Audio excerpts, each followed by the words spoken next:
Un jeune couple, Kara et Aaron, est en train de nettoyer la vieille maison qu'ils ont achetée pour un prix suspicieusement bas lorsqu'ils découvrent une étrange porte au sous-sol.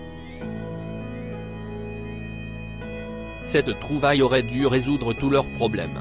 Cependant, ils réalisent à quel point ils se sont trompés lorsque quelqu'un s'introduit dans leur maison. Kara et Aaron descendaient en trottinant dans le sous-sol de leur nouvelle maison.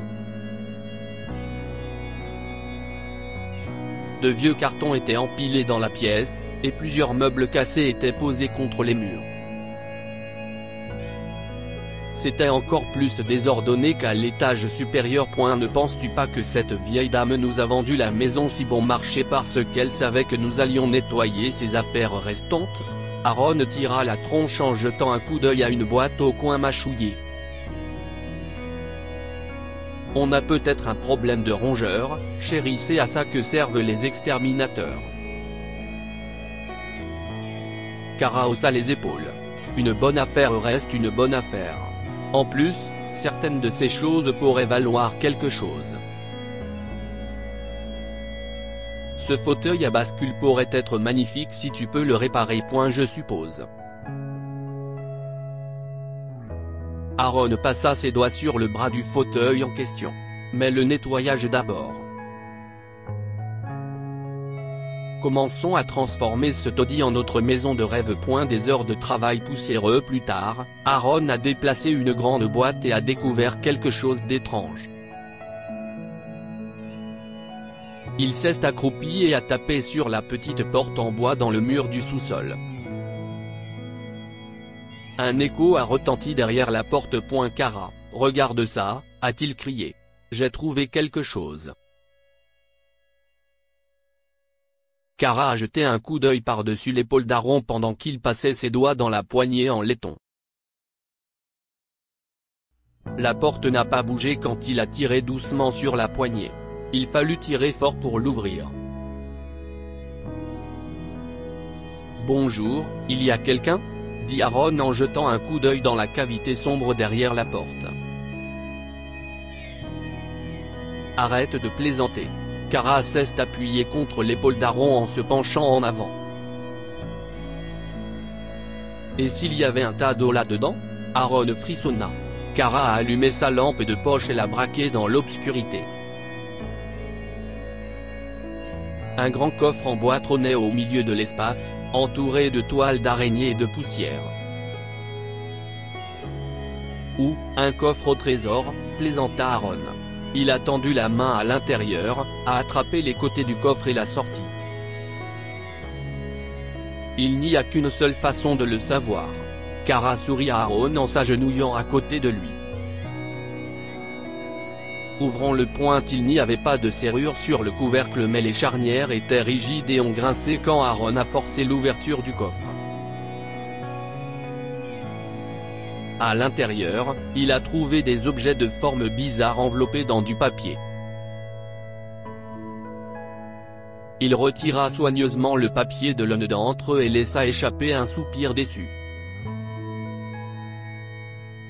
Je suppose qu'on a trouvé la collection de figurines de grand-mère, remarqua-t-il. Oh mon Dieu! Kara prit la figurine des mains d'Aaron avec des doigts tremblants et la présenta à la lumière. Aaron la regarda avec confusion, l'examinait dans tous les sens, son visage devenant pâle et ses yeux s'écarquillant lorsqu'elle examina la base. Qu'est-ce que c'est, chérie? Aaron demanda. On dirait que tu as vu un fantôme. Aaron, nous devons voir ce qu'il y a d'autre là-dedans, a dit Kara d'une voix tremblante.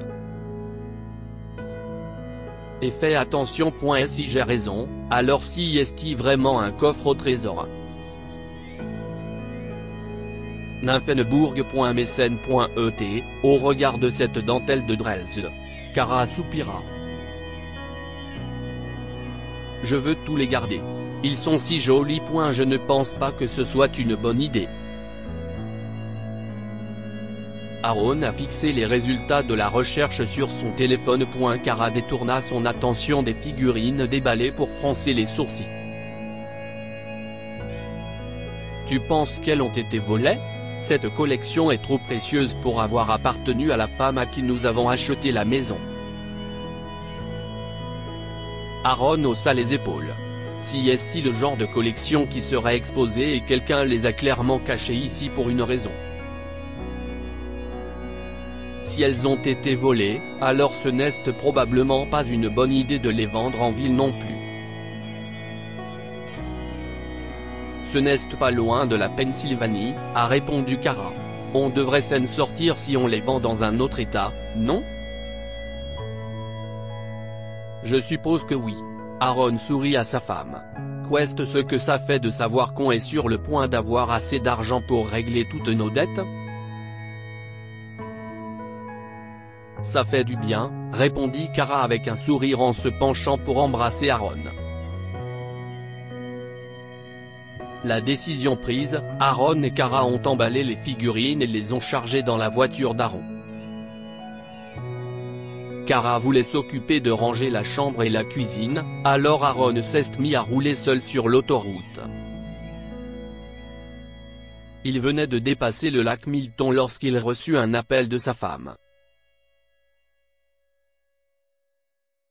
Aaron, il y avait un voleur dans la maison, s'est lamenté Kara. J'ai entendu des bris de verre et des bruits sourds en provenance du sous-sol. J'ai pris ton fusil et je suis descendu.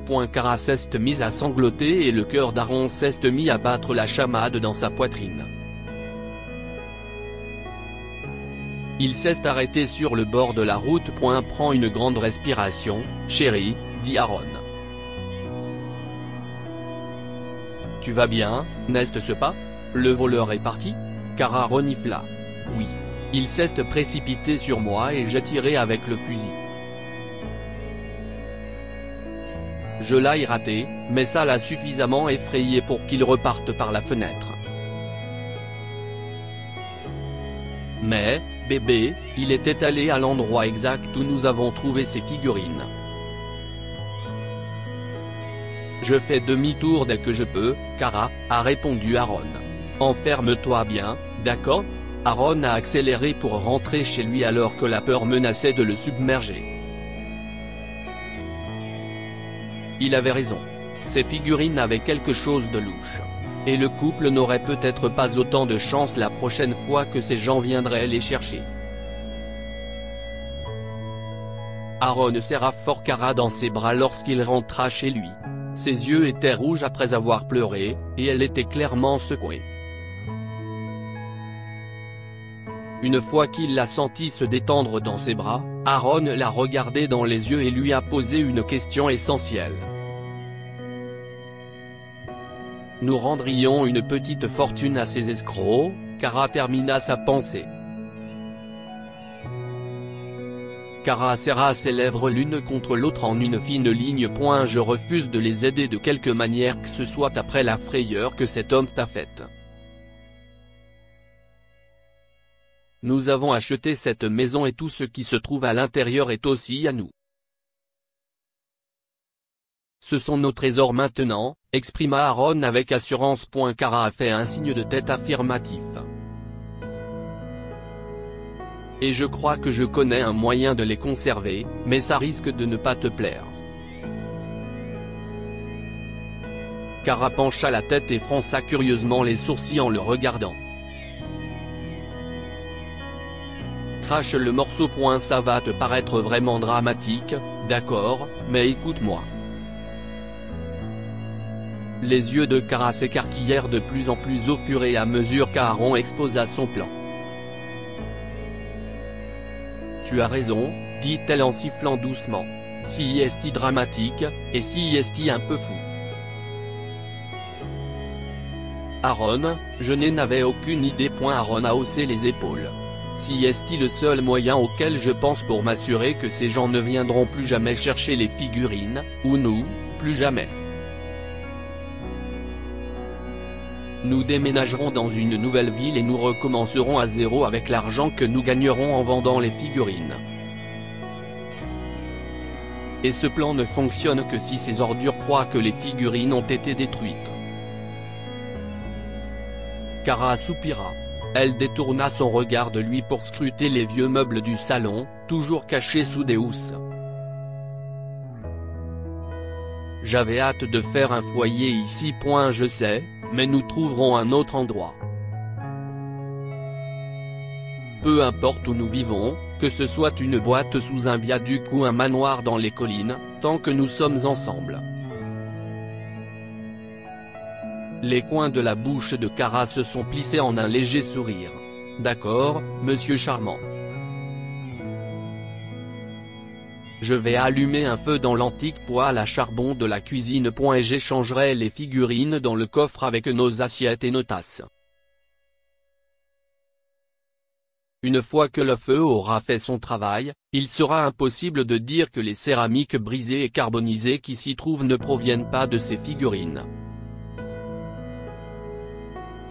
Kara et Aaron ont travaillé rapidement mais méthodiquement en passant d'une pièce à l'autre, en arrosant les meubles avec les liquides inflammables dont ils disposaient. Ils ont emballé quelques produits de première nécessité mais ont laissé tout le reste. Ils ont décidé d'essayer de faire croire qu'il était sorti pour la soirée lorsque l'incendie s'est déclaré. Une fois le couple satisfait de ses préparatifs, ils ont poussé les boîtes de peinture, un sac de farine et plusieurs bombes aérosols près du poêle à charbon. Aaron avait trempé une longueur de corde dans de l'essence, et il l'a fait passer du poêle à la dernière bouteille de diluant pour peinture. Il a quitté la cuisine en courant alors que le feu léchait la corde. J'aimerais qu'on n'ait pas à faire ça, dit Kara alors qu'Aaron démarra la voiture. Si est mieux ainsi, chérie. Regarde, ça se propage déjà. Aaron pointa du doigt la maison. Plusieurs objets ont explosé en même temps quelque part dans la maison.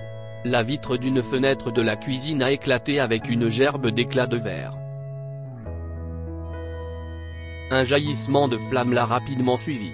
Quelques instants plus tard, le feu grimpait le long du bardage à l'extérieur de la maison. Il faut qu'on parte d'ici. Aaron s'est éloigné et a filé à travers la banlieue. Alors que leur vieux rêve brûlait avec la maison, leur espoir d'un avenir meilleur s'élevait du feu comme un phénix. Kara et Aaron ont roulé jusqu'à ce qu'ils trouvent un motel proche de l'autoroute, mais pas assez proche pour être rempli de clients. Ils se sont enregistrés, ont laissé leurs sacs dans leur chambre, puis se sont assis ensemble autour d'un feu de camp dans un foyer situé dans la cour du motel. Après toutes les choses folles qu'il avait vécues le jour précédent, c'était agréable de regarder les étoiles et de se détendre. Tout va s'arranger maintenant, dit Aaron. Je ne sais pas, bébé, j'ai réfléchi. Avons-nous franchi la ligne? Sommes-nous de mauvaises personnes maintenant? Aaron a regardé Kara, qui était blottie contre lui, et a secoué la tête. Je ne pense pas que ce soit le cas. Nous nous occupons de nous-mêmes, si est tout. Mais ce n'est pas comme si ces figurines étaient vraiment à nous. Kara leva les yeux vers lui. Elles ont dû être volées. On devrait peut-être les remettre à la police. Aaron soupira et regarda le feu. Il pensa à la maison qu'il venait de brûler, à l'homme qui était entré par effraction pour chercher les figurines et à tout l'argent qu'il obtiendrait une fois qu'il les aurait vendues. Nous sommes allés trop loin pour faire demi-tour, Kara. Et pense à ça, nous pourrons acheter la petite maison parfaite avec cet argent, un endroit qui ne nécessitera pas des heures de dépoussiérage et de récurage juste pour devenir habitable. Nous pourrons penser à fonder une famille. Kara sourit, et ses yeux brillèrent de bonheur. Je veux une fille et un garçon. Et un chien. Et un chat. Un poisson rouge aussi. Aaron rit. Tu vois, on peut commencer à réaliser nos rêves. Le sourire de Kara s'est estompé. On pourrait. Mais si est une pente glissante, tu ne crois pas? Aujourd'hui, nous brûlons une maison, mais que se passera-t-il demain? Ce n'est pas comme si nous avions besoin de toutes ces choses pour être heureux, bébé. Nous sommes heureux en ce moment, dans cet instant, et nous n'avons même plus de maison. Bien sûr, mais tu ne veux pas toutes ces choses? Aaron frotta le bras de Kara. Je veux absolument te les donner. Bien sûr que je veux de belles choses, je dis juste que nous devrions peut-être arrêter tout ce que nous avons fait avant qu'il ne soit trop tard.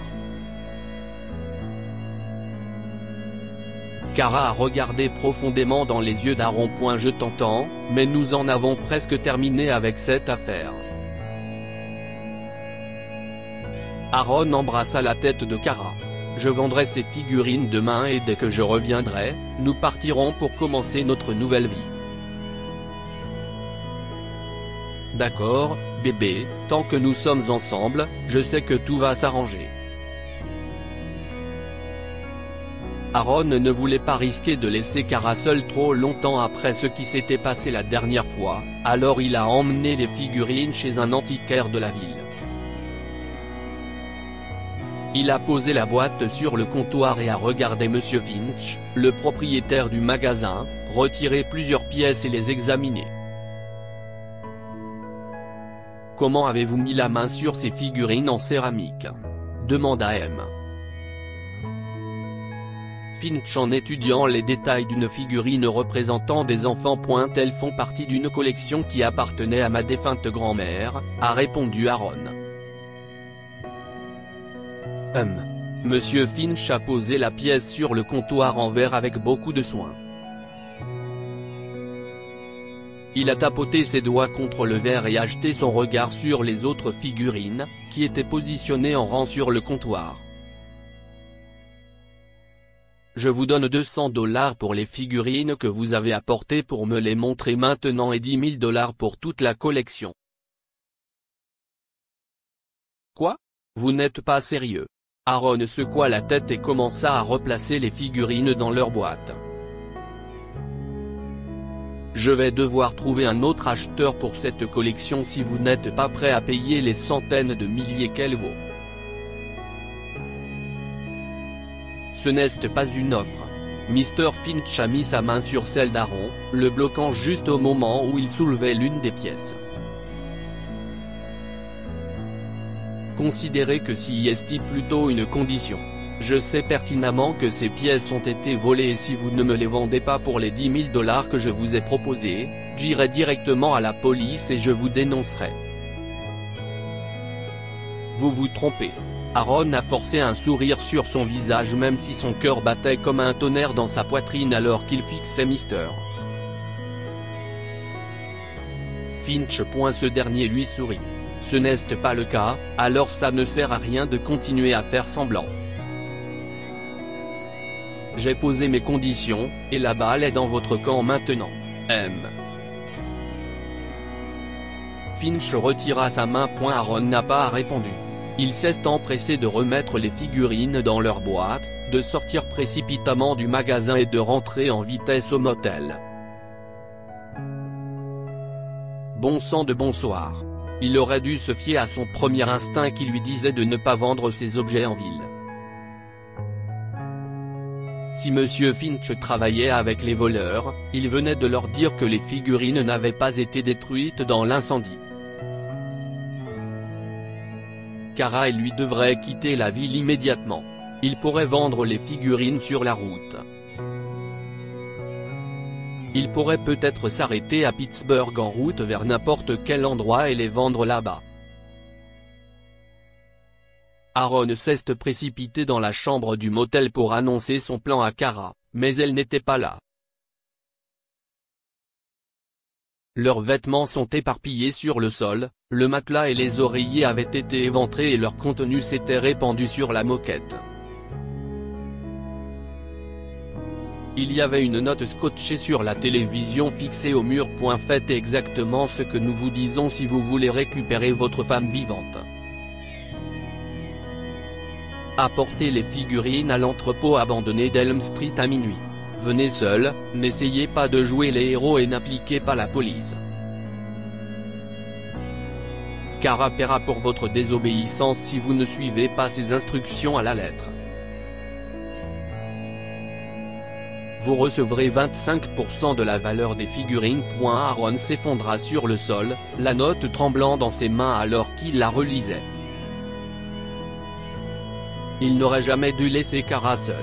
Il aurait dû prendre ses doutes à cœur lorsqu'elle a dit qu'il devait arrêter parce que maintenant, cette chose était comme un rocher qui dévalait la pente. Aaron froissa la note et la rangea dans sa poche. Il ne laisserait personne faire du mal à Kara.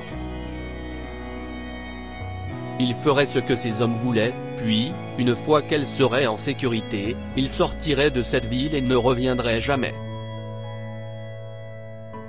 Aaron vérifia l'heure sur son téléphone. Il était 16 heures. Il lui restait 8 heures avant de pouvoir récupérer Kara des mains des kidnappeurs. Aaron s'est arrêté devant le magasin d'antiquités juste au moment où Monsieur Finch fermait à clé. L'homme regarda autour de lui lorsqu'Aaron s'approcha, la boîte de figurines en céramique soigneusement tenue dans ses bras, et lui sourit.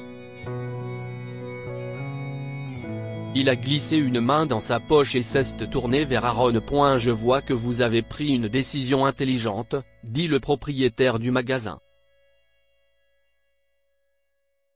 J'ai pris la seule décision que je pouvais prendre, a répondu Aaron. Il s'est déplacé avec malaise alors qu'il fixait Monsieur Finch. Monsieur Finch a déverrouillé les portes en bois de sa boutique et a fait signe à Aaron d'entrer. Le propriétaire du magasin fit le tour de l'autre côté du comptoir et tapota doucement la vitre pour indiquer à Aaron qu'il devait poser la boîte. Une fois qu'Aaron a posé la boîte sur le comptoir, Monsieur Finch a ouvert les volets en carton et jeta un coup d'œil à l'intérieur. Il a retiré chaque figurine en céramique, une par une, et en a inspecté chaque centimètre. Il a fait un petit signe de tête une fois qu'il a terminé et a fait un chèque de $10 000. Aaron l'a mis dans sa poche et s'est retourné pour partir. Ce fut un plaisir de faire affaire avec vous, dit M. Finch en se dirigeant vers la porte. Aaron jeta un coup d'œil par-dessus son épaule au propriétaire du magasin, qui se montrait satisfait. Il avait envie de se précipiter à l'autre bout de la pièce et de frapper l'homme, mais il ne pouvait pas avoir recours à la violence. Aaron avait un plan, et il devait le suivre s'il voulait sauver Kara. Aaron sortit du magasin sans répondre et s'éloigna en voiture. Il avait encore un rendez-vous à Elm Street, et le temps était compté pour Kara.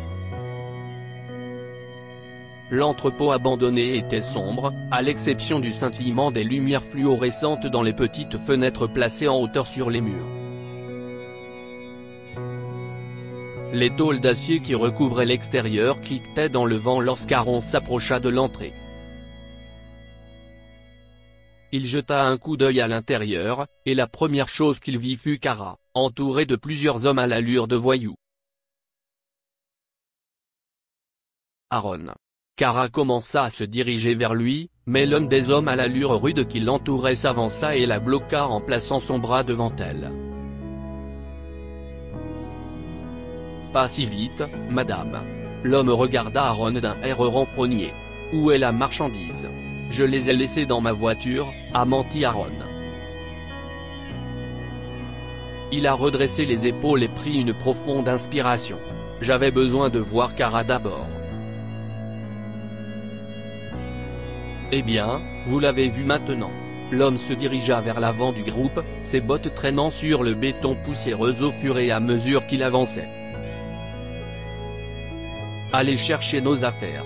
Le cri de l'homme résonnait encore dans l'open space lorsque les sirènes de police retentirent à l'extérieur. Toutes les personnes présentes dans la pièce levèrent les yeux vers les fenêtres, où l'on pouvait apercevoir l'éclair des lumières rouges à travers les vitres. Attention. Une voix autoritaire s'est fait entendre par le biais d'un haut-parleur. Si est-il la police? Nous vous avons encerclé. Débarrassez-vous de vos armes et allongez-vous sur le sol. Kara soupira et regarda Aaron en fronçant les sourcils. Il se tenait dans le poste de police, attendant des nouvelles pendant que les policiers interrogeaient les voyous de l'entrepôt. Je suis tellement confuse, a-t-elle marmonné. Aaron sourit et passa son bras autour de Kara, la serrant contre lui. Quand je suis retourné dans la chambre du motel, et que tu n'étais plus là. Je n'ai jamais eu aussi peur de ma vie, Kara. Mais je me suis souvenu de tes paroles et j'ai réalisé que c'était exactement la situation que tu avais voulu éviter, poursuit Aaron. Je me suis demandé ce que tu ferais, puis j'ai appelé la police. Je leur ai tout raconté et j'ai insisté pour jouer un rôle dans leur opération visant à attraper ces minables. Kara sourit. Alors tu es venu me sauver avec la police juste derrière toi? Plus ou moins. J'ai d'abord dû faire un arrêt pour m'assurer que ce brocanteur n'avait pas raté sa peine de prison. Un peu plus tard, un officier de police a appelé Aaron et Kara dans un bureau. L'officier a pris la déposition de Kara, puis a lâché une information en forme de bombe sur le couple. Il semble que le meneur de cette opération soit un proche de la dame âgée à qui vous avez acheté cette maison. Il n'a pas réalisé qu'elle avait l'intention de vendre l'endroit avant qu'il ne soit trop tard pour qu'il puisse récupérer ses objets volés. Donc les figurines ont été volées, s'exclama Kara. Le policier a acquiescé. Elles étaient prêtées par un collectionneur privé et faisaient partie d'une exposition sur les céramiques dans un musée local. Maintenant, poursuit le policier. Nous devons discuter d'une accusation d'incendie criminel, n'est-ce pas? Aaron et Kara échangeaient un regard. Vous voyez, peu importe ce que vous avez pu voir dans les films, ce n'est pas si facile à dissimuler lorsque des personnes malhonnêtes mettent le feu à leur maison. Les inspecteurs ont immédiatement compris que l'incendie de votre propriété était d'origine criminelle. L'officier fixa le jeune couple. Des accusations devront être portées. Dites-nous ce que vous pensez de cette histoire et partagez-la avec vos amis. Elle pourrait les inspirer et illuminer leur journée.